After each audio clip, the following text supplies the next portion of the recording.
بسم اللہ الرحمن الرحیم۔ ناظرین، میں کوثر قائم خانی پاسمی یوٹیوب چینل سے آج انتہائی اہم موضوعات پر ہم بات کریں گے۔ آپ کو یاد ہوگا ایک ماہ قبل میں نے واضح الفاظ میں کہا تھا کہ دنیا میں کون حکمرانی کرے گا، دنیا کا سب سے طاقتور ملک کون بنے گا، اس کا راستہ براستہ پاکستان ہے۔ لیکن آپ کو پتہ ہے کہ یہ اتنا بڑا ایونٹ جو سینچریز میں ہوتا ہے وہ کبھی بھی آسانی سے حاصل نہیں ہوتا، اور ایک ٹگ آف وار جاری رہتی ہے، اور جو ہمارے اس خطے میں کئی دہائیوں سے جاری بھی ہے اور اب وہ اختتام پذیر ہونے جا رہی ہے۔ تو اس کا ایک آسان رستہ ڈھونڈنے کی کوشش کی جا رہی ہے۔ دوسری طرف جو روایتی دنیا کا یونی پاور تھا، جو اپنے آپ کو دنیا کا سب سے مستحکم اور طاقتور ملک امریکہ اپنے آپ کو سمجھتا تھا، اس کا وہ پاور اس کے ہاتھ سے سلپ ہو رہا ہے، تو آسانی سے چین سے وہ بھی نہیں بیٹھے گا۔ اب یہ ایک ٹگ آف وار ہے جس کا ہم شکار ہیں۔ اس میں بہت تیزی کے ساتھ ہم دیکھ رہے ہیں کہ سچویشن چینج ہو رہی ہے، اچھی چیزیں بھی ہو رہی ہیں، لیکن ساتھ ساتھ خطرات پہلے بھی تھے، ہم نے پہلے نشاندہی بھی کی تھی، اور وہ خطرات ہمیں اب نظر بھی آنا شروع ہو گئے۔ اور اس کے اندر ہمیں جو دیکھنے کی چیز ہے، ہماری سیکیورٹی ایجنسیز، ہماری انٹیلیجنشیا، ہماری اسٹیبلشمنٹ، اور سب سے زیادہ اہم ہماری عوام کو بہت الرٹ رہنے کی ضرورت ہے، کیونکہ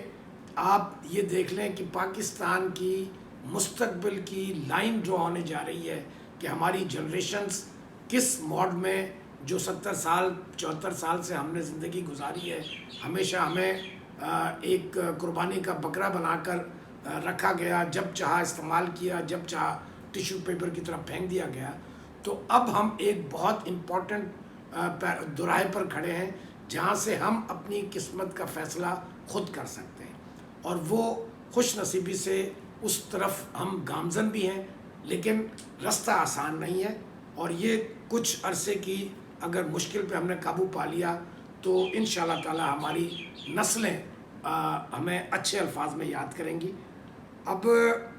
آپ کو پتہ ہے کہ افغانستان ایک بیٹل گراؤنڈ گزشتہ 40 سال سے ہے، اور بالخصوص 20 سال سے بیرونی قوتیں وہاں پر امریکہ کی سربراہی میں، نیٹو کی ممالک اور دیگر ممالک وہاں پر ایکٹیولی تھے، اور اب وہ جا رہے ہیں، آلموسٹ چلے گئے ہیں۔ اب ان کی بس وہ آخری، وہ کہتے ہیں نا کہ دم رہ گئی ہے، اور وہ اس دم کو نکلنے کے بعد بھی اپنی شرارتیں جاری رکھیں گے، اور ہمیں چوکنا رہنے کی ضرورت ہے۔ تو افغانستان کے حوالے سے اس وقت پوری دنیا کے اندر سب کی نظریں اس خطے کے اوپر ہیں، اور پاکستان بھی بہت تیزی کے ساتھ استحکام افغانستان اور استحکام ساؤتھ ایشیا اور سینٹرل ایشیا اور استحکام ایشیا کے اوپر بہت تیزی سے گامزن ہے۔ اس میں ہم سے چوک بھی ہوتی ہیں، غلطیاں بھی ہوتی ہیں، لیکن ہمیں بہرحال الرٹ بہت زیادہ رہنے کی ضرورت ہے۔ تو آج میں جو بات کروں گا، آپ کو میں نے پہلے بھی کہا تھا کہ ازبکستان ایک بہت امپورٹنٹ ملک ہے۔ اگر ہم پاکستان کی تاریخی حوالے سے دیکھیں تو ایشیا کے اندر، خاص کر کے ساؤتھ ایشیا کے اندر، ان کے نشانات آپ کو 1000 سال کے پیرائی میں ملیں گے، شاید اس سے بھی قدیم ہے۔ اگر ہم ایرینس کے اوپر چلے جائیں تو وہ بھی آریہ جو قومیں آئی ہیں وہ بھی اسی خطے سے آئی ہیں، جس میں ازبکستان بھی اس علاقے کا حصہ ہے جہاں سے آریہ ایک جوک در جوک آتے رہے ہیں اور یہاں پر آباد ہوتے رہے ہیں، جس کا ہم نمونہ دیکھتے ہیں کہ آریہ ایک الگ سماج بن کے ابھرا۔ پھر ہم دیکھتے ہیں مسلمان کی تاریخ کے حوالے سے، تو ہمیں جو سب سے بڑا نام ایک نظر آتا ہے وہ بابر کا ہے، ظہیر الدین بابر، جس نے مغل امپائر کی بنیاد رکھی، اور ازبکستان بابر کا ملک ہے۔ تو ہمارے رشتے بہت قدیم ہیں، اور یہ مغل امپائر یہاں قائم ہوئی، اور مغل دور انگریزوں کے آنے تک ان کی حکمرانی تھی، اور ہمارا ایک ذاتی لگاؤ بھی ہے مسلمان ہونے کے ناطے بھی، اور ہمارے لوگوں کا مغل دور کے اندر عروج بھی ہمارے لیے ایک تاریخی حیثیت کا حامل ہے۔ اس حوالے سے ہمارا ایک بزنس ڈیلیگیشن رزاق داؤد منسٹر کے کامرس کے سربراہی میں گیا ہے، اور اس کے دوسرے دن کل یعنی پرائم منسٹر پاکستان عمران خان کے اور ازبیک صدر کی موجودگی کے اندر لاتعداد ایم او یوز پہ سائن ہوئے ہیں، معاہدے تکمیل تک پہنچے ہیں، اور سب سے اہم ہے کہ اسٹریٹجک اکنامک تعلقات استوار ہوئے ہیں، اور پاکستان نے منظوری پہلے لے چکے تھے، اور ازبکستان اور باقی سینٹرل ایشین ممالک کے لیے رستے کھول دیے ہیں گرم پانی تک، جو کہ ان کی خواہش 100 سال سے زیادہ خواہش تھی اس بیلٹ کی، کہ انہیں ایک آسان رستہ چاہیے تھا دنیا کے ساتھ کنیکٹ ہونے کے لیے، اور پاکستان نزدیک ترین بندرگاہ ہے، اور گوادر آپ کو پتہ ہے کہ اسی سلسلے کی ایک کڑی ہے، جس کے اوپر جو سی پیک کا اور اس کا چائنا کا جو پروجیکٹ ہے BRI، اس کا سب سے امپورٹنٹ جو پارٹ ہے وہ سی پیک ہے، اور سی پیک کا جو سب سے قیمتی مورا ہے وہ گوادر ہے۔ تو پاکستان نے ایکسیس دیا ہے نہ صرف ازبکستان کو بلکہ دیگر سینٹرل ایشین کنٹریز کو، اور ایک ریل کنیکشن بھی منظور ہوا ہے، منظور تو پہلے ہو چکا تھا، اس کو ری اسٹیبلش کرنے کے اوپر بات ہوئی ہے، افغانستان کی بھی رضامندی اس میں شامل ہے، اور وایا افغانستان ریل سے ہم کنیکٹ ہوں گے، اور یہ ہزاروں سال پرانا سلک روڈ جس کی ہم بات کرتے ہیں، یہ روابط ہمارے کاروباری ہزاروں سال سے اس خطے کے سینٹرل ایشیا اور ساؤتھ ایشیا کے قائم تھے، جو کہ ایک وقفہ آ گیا تھا، اب ان کو دوبارہ رینیو کرنے جا رہے ہیں، اور اس کے اندر آپ کو پتہ ہے کہ افغانستان ایک بہت اہم ملک ہے، کیونکہ اس کے بیچ کے اندر سینٹرل ایشیا اور ساؤتھ ایشیا کے بیچ میں افغانستان میں اگر امن نہیں ہوتا، وہاں پر اگر سیکیورٹی ہیزرڈز ہیں، تو یہ روٹ استوار نہیں ہو سکتا، اور یہ ایک بہت بڑی امیر ترین اکنامک ٹریل ہے جو اسٹیبلش ہونے جا رہی ہے، اور لازمی بات ہے کہ اگر یہ ہو جاتی ہے تو یورپ اور امریکہ کی پریشانی بالکل جائز بھی ہے، لیکن جائز میں مورل گراؤنڈز پر نہیں کہہ رہا ہوں، ان کی جو ہیجمنی ہے وہ ختم ہونے جا رہی ہے، اور انہوں نے ہمیشہ لوٹ مار کر کے، آپ تاریخ گواہ ہے، اپنے آپ کو اسٹیبلش کیا ہے، اب وہ دور ختم ہونے جا رہا ہے، تو اس میں ہمارا انٹرسٹ سب سے زیادہ ہے۔ اب وہ کل معاہدوں کے بعد آج ابھی اس وقت غالباً جب میں یہ پروگرام ریکارڈ کر رہا ہوں تو ساؤتھ ایشیا اور سینٹرل ایشیا کی ایک ہائی پروفائل کانفرنس پروسیس میں ہے، اور اس میں اس علاقے کے تمام ممالک جو ہیں وہ شامل ہوں گے۔ Prime minister Imran Khan, Uzbekistan کے صدر حامد کرزئی بھی اس میں شامل ہو رہے ہیں، اشرف غنی افغانستان کے صدر، اور دیگر ممالک کے۔ تو ایک اچھی چیز یہ ہوئی ہے کہ افغانستان کے جو بارڈرنگ کنٹریز ہیں ان کا ایک الگ ریجنل بلاک بنا دیا ہے، جو اس کے اوپر اسپیسیفکلی زور دے گا کہ اس علاقے کے اندر یہ ریجنل پلیئر جو ہیں، جو ڈائریکٹ افغانستان کو بارڈر کرتے ہیں، وہ فیصلہ کریں کہ افغانستان کے سیکورٹی کو کیسے بحال کیا جائے، کیونکہ افغانستان کی بدامنی تمام علاقے کو افیکٹ کرتی ہے، اور سب سے زیادہ پاکستان کو کرتی ہے، اور اگر افغانستان میں امن ہوتا ہے تو جو بھی بارڈرنگ کنٹریز ہیں افغانستان کے، ان سب کو فائدہ ہے، اور پاکستان آبویسلی سب سے زیادہ فائدہ اٹھائے گا۔ تو یہ کانفرنس ابھی جاری ہے، اس کی تفصیل شام تک آ جائیں گی، وہ پھر ہم بعد میں شیئر کریں گے، لیکن یہ بہت اچھی ایکٹیویٹیز ہو رہی ہیں جو ہمارے خطے کی معاشی صورتحال کا نقشہ بدلیں گی، اور ساتھ ساتھ خالی معاشی نہیں، اس کے لیے کوئی بھی معاشی خوشحالی کے لیے آپ کو ایک منظم مضبوط سیکیورٹی نظام کی ضرورت ہے۔ تو اس کے ساتھ جو انٹرسٹ جڑا ہے وہ روس اور چائنا کا بھی جڑا ہے۔ تو شنگھائی کانفرنس آرگنائزیشن کئی دہائی سے اس کے اوپر کام کر رہی تھی، اس چیز کو اسٹیبلائز کرنے کے لیے، اور ان کا ایک میجر رول اس کے اندر بنتا ہے، اور اگلی دنیا کی جو طاقت کو چیلنج جو امریکہ کو کر رہے ہیں وہ چائنا ہی کر رہے ہیں، جس کا کھلے عام امریکہ نے اقرار بھی کیا ہے، اظہار بھی کیا ہے، اور اسے روکنے کا عہد بھی کیا ہے، اور اس کے لیے روکنے کے لیے سب سے زیادہ وہ زور کس پہ ڈال رہے ہیں، وہ افغانستان اور پاکستان کو کمزور کرنے پہ ڈال رہے ہیں۔ کیونکہ اگر پاکستان سی پیک سے کسی طرح سے اس کو ڈیلے کر دیتے ہیں یا ختم کر دیتے ہیں یا افغانستان میں بدامنی قائم رکھتے ہیں تو جو امریکہ کو سب سے بڑی طاقت چیلنج کرنے جا رہی ہے چائنا، وہ مقصد میں رکاوٹ آ جائے گی۔ تو اس کے لیے روڑے اٹکانے کے لیے پہلے بھی کوشش کر رہے تھے، لیکن اب وہ کوششیں بہت ہائی ٹیکنالوجی کے ساتھ اور سر عام کرنا شروع کر دی ہے، اور وہ ایکٹیویٹی ہمیں نظر آ رہی ہیں جس کے اوپر میں اگلے اس کے بعد بات کروں گا۔ تو یہ ہمیں بحیثیت قوم، میں پاکستانی عوام بالخصوص اور افغانی عوام کو ایڈریس کرنا چاہتا ہوں کہ یہ ہمارے آنے والی نسلوں کا مستقبل بدلنے جا رہا ہے۔ اس کے اندر ہمارے اندر سلیپر سیل ہیں۔ اب میں آتا ہوں اس کے حوالے سے کہ افغانستان کے حوالے سے ہم نے جو سچویشن دیکھی ہے کہ افغانستان میں ایک امریکہ جس طرح سے تیزی کے ساتھ اور اِل آرگنائز طریقے سے وڈرا کر کے گیا ہے، اس سے ایک بے چینی کی صورتحال ہے۔ تقریباً 85% کا دعویٰ کیا ہے طالبان نے کہ افغانستان کا علاقہ ان کے کنٹرول میں ہے، لیکن اگر 85 نہیں بھی 70 اور 85% کی ڈیفینیٹلی اس بیچ کے اندر جو افغانستان کا علاقہ ہے وہ زیر کنٹرول ہے طالبان کے، اور بڑے شہروں کے اندر جو ہے وہ اشرف غنی کی حکومت کی ابھی بھی کنٹرول ہے۔ اور جو میں دیکھ رہا ہوں اسٹریٹجیکلی طالبان بہت نئے موڈ کے ساتھ، نئی مائنڈ سیٹ کے ساتھ، نئی اسٹریٹجی کے ساتھ آئے ہیں۔ ابھی اگر وہ چاہتے تو بڑے شہروں کے اوپر بھی حملہ کر کے ان پہ کافی علاقے وہ قابض ہو سکتے تھے، لیکن وہ بدامنی نہیں چاہ رہے، وہ دنیا سے بھی کنیکٹ رہنا چاہتے ہیں، اور اس کے لیے انہوں نے میسج بھی دیا ہے۔ اسی سلسلے میں انہوں نے کنڈیشنل امن کی آفر بھی کی ہے کہ 3 ماہ تک سیز فائر کر دیا جائے، اور اس کے ساتھ کنڈیشن یہ رکھی گئی ہے کہ ان کے جو 7000 جنگجو ہیں طالبان، ان کو رہا کیا جائے، اور جن پہ پابندی لگی ہیں اقوام متحدہ کی طرف سے وہ پابندی ہٹائی جائیں، تو 3 ماہ کے لیے ہم یہ جنگ بندی کر سکتے ہیں۔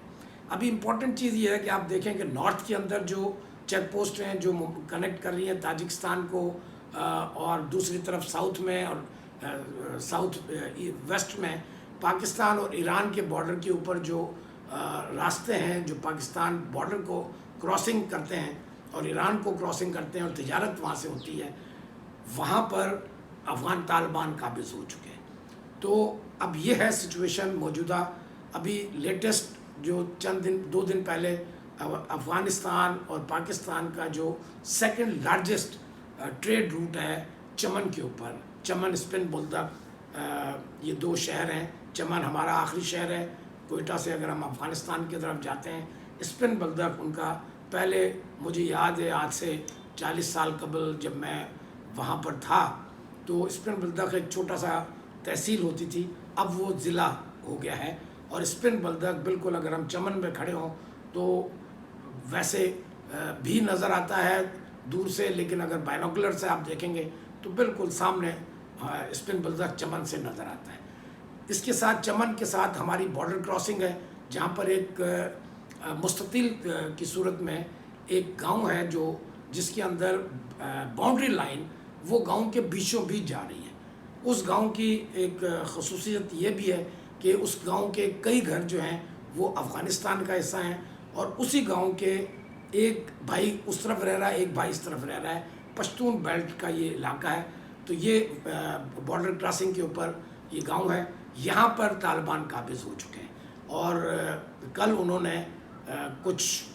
ایمرجنسی کی صورت میں بارڈر لائن کھولی ہے، جہاں پر کچھ پیشنٹس وغیرہ، مریض وغیرہ کو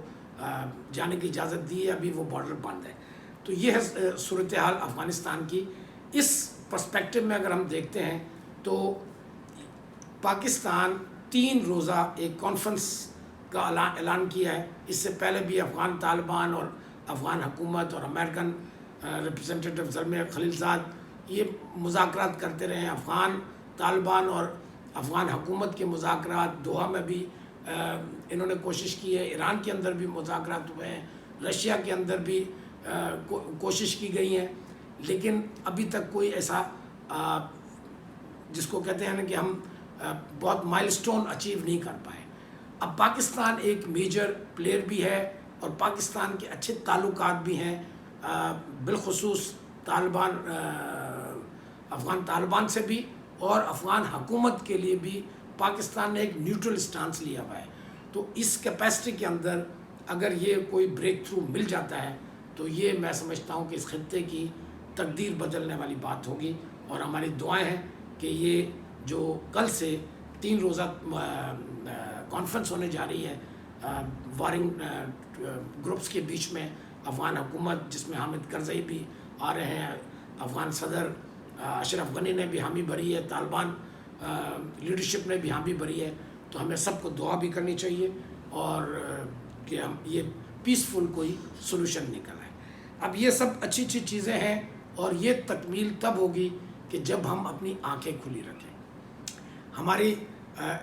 اسٹیبلشمنٹ, ہماری انٹیلیجنس ایجنسیز, حالانکہ آج تک اللہ کا شکر ہے کہ دنیا کے اندر انہوں نے بڑا نام کمایا ہے, دنیا کی سخت ترین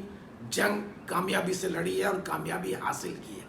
یہ واحد اعزاز ہے پاکستان کو دنیا میں. یہ جو گزشتہ ٹیررزم کے حوالے سے جنگ چل رہی ہے جس میں درجنوں ممالک افغانستان میں بیٹھ کے وہ چیز حاصل نہیں کر پائے, پاکستان ایک کمزور معاشی حیثیت میں ملک ہونے کے باوجود, پوری دنیا کی مخالفت کے باوجود اس نے بڑی کامیابی سے دہشت گردی کے خلاف یہ جنگ جیتی ہے. لیکن اب ہمیں سکون میں نہیں بیٹھنا, اب ہم نے زیادہ اسٹریس کرنا ہے, زیادہ کوشش کرنی ہے. ہم نے سیکیورٹی کا ایک اسپیشل سیکیورٹی ڈویژن ریز کیا ہے جو سی پیک اور بالخصوص جو سی پیک کے حوالے سے پروجیکٹ چل رہے ہیں ان کی سیکیورٹی کو انشور کرنے کے لیے. اور ہم نے 2 دن پہلے دیکھا کہ بس شمالی کے پی کے میں دریا کے اندر گری, اس کے اندر ایک تو بڑا غیر ذمہ دارانہ رویہ ہماری طرف سے اپنایا گیا پاکستان حکومت کی طرف سے کہ ہم نے فوراً اس کو ایک میکینیکل حادثہ قرار دے دیا, جبکہ چائنا نے اس کے اوپر اعتراض بھی اسی وقت کیا اور پرسوں ہی ایک اسٹیٹمنٹ جاری کی کہ یہ ٹیررسٹ اٹیک ہو سکتا ہے اور اس کی تحقیق ہونی چاہیے اور جو بھی انوالو ہیں ان کے اوپر ان کو سخت سے سخت سزا دینی چاہیے. اب یہ بڑا امپورٹنٹ ایشو ہے جس کے اوپر چائنا ایک ہمارا ٹرائیڈ دوست ہے. میں یہ نہیں کہتا ہوں کہ اس سے کوئی ہمارے جو یہ پروجیکٹ چل رہے ہیں اس میں خلل آئے گا, لیکن دشمن جو ہمارا ہے اور بڑا واضح دشمن ہے, اس میں کوئی ڈھکی چھپی بات نہیں ہے. آپ دیکھ لیں سی پیک کو کون روکنا چاہتا ہے؟ نمبر ون امریکہ, نمبر 2 انڈیا, اور India in collagen with NDS جو افغان حکومت کے زیر سایہ ان کا جو سیکیورٹی الحمدللہ ہے وہ کھلے عام اس نے یہ چیزیں باتیں کی ہیں, پاکستان کے اوپر الزامات لیے ہیں لگائے ہیں. NDS بڑی کنیکٹڈ ہے رو کے ساتھ اور یہ سب وہاں بیٹھ کے نہیں کر رہے ہیں, انہوں نے سلیپر سیل بنائے ہوئے ہیں, ہمارے اپنے اندر کے لوگوں کو ہائر کیا ہوا ہے. یہاں پر پہلی بات تو جو بھی لوگ ان کے لیے کام کر رہے ہیں پاکستانی ہیں, انہیں شرم آنی چاہیے. بدقسمتی سے ہمارے نظام کی بھی خامیاں ہیں. ابھی ہم نے دیکھا نادرا میں کتنے ہزاروں جعلی کارڈ بن گئے, کوئی شناخت نہیں ہے کہ وہ کوئی افغانی ہے, کوئی انڈین ہے, برمی ہے, خدا جانے کون ہے, تو وہ پاکستانی شناختی کارڈ کے ذریعے کچھ بھی کر سکتا ہے. تو یہ بس حادثے کے اندر 13 جانیں گنوائی ہیں ہم نے, تو بس گری ہے, اس کے اندر ابھی ثبوت بھی مل گئے ہیں کہ وہ ایکسپلوسو کے ذرات ملے ہیں. اب اس کے اوپر انویسٹیگیشن ہونی ہے. خالی انویسٹیگیشن کافی نہیں ہے, ان کلپریٹس کو پکڑنا بھی ہے, ان کے ہیڈ کوارٹرز کو بھی آپ نے ڈیٹیکٹ کرنا ہے, اور سب سے اہم ذمہ داری آتی ہے ہماری عدلیہ پہ. ہم نے ماضی میں دیکھا کہ جو ٹیررسٹ ہم نے پکڑے اور انہیں سزائیں دی گئیں, اور اس کے بعد ہم نے دیکھا کہ پشاور ہائی کورٹ نے ان سب کو ضمانت پہ رہا کر دیا. اب وہ کہاں ہیں؟ وہ اسی پاکستان میں گھوم رہے ہیں. تو یہ عدلیہ پہ ذمہ داری ہے. آپ جب تک سخت سزائیں نہیں دیں گی ہم اس منیز سے قابو نہیں ہو پائیں گے. تو یہ بڑی بدقسمتی ہے. اس سلسلے میں چائنا نے جوائنٹ کوآپریشن کمیٹی کا سالانہ اجلاس ہوتا ہے, اسے بھی منسوخ کر دیا جو آج ہونا تھا. یہ ایک خراب چیز ہے بدقسمتی سے. تو میں امید کرتا ہوں کہ ہماری اسٹیبلشمنٹ انٹیلیجنس وہ بھی اپنا کام کریں گی، اور جو ہم عوام پہ ذمہ داری عائد ہوتی ہے ہم بھی اپنا کام خوش اسلوبی سے کریں گے۔ انشاءاللہ تعالی ہم آگے بڑھیں گے اور یہ ان مشکلات پر قابو پائیں گے۔ Thank you very much. اللہ حافظ۔